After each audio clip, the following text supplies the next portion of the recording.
हमर गोरे गोरे गलिया के देले बानी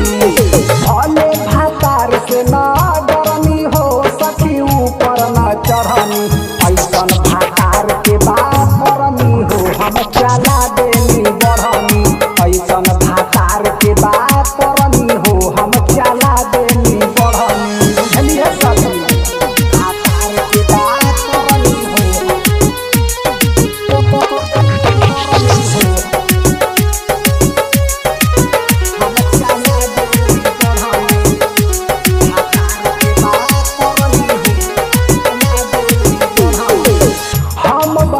तारे डरबा हो अचके में ढूक जाता पिया हमर घरबा हो का कहिए सरबा पिया हमर घरबा हो हम बलमुआ से लाग तारे डरबा हो अचके में ढूक जाता पिया हमर घरबा हो गाड़ी से खूब हम तरनी हो सखी ऊपर न चढ़नी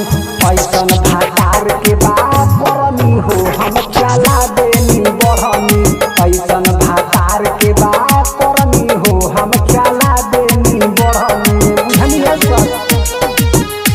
भातार के बात करनी हो हम चला देनी बढ़नी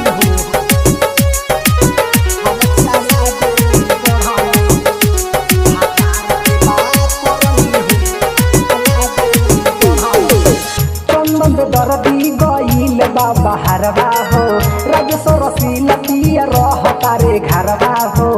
कहिए सखी चंदन दर्दी गईल बाबा हरबा हो राजेश्वर रसीला पिया रह तारे घरबा हो प्रभु मन से ना डरनी हो सखी गाड़ी से तरनी मन के ऐसन बात करनी हो हम चला देनी बढ़नी नीतीश के ऐसन बात करनी हो हम चला देनी बढ़नी ऐसा में करनी रखब त पिटैबे कर।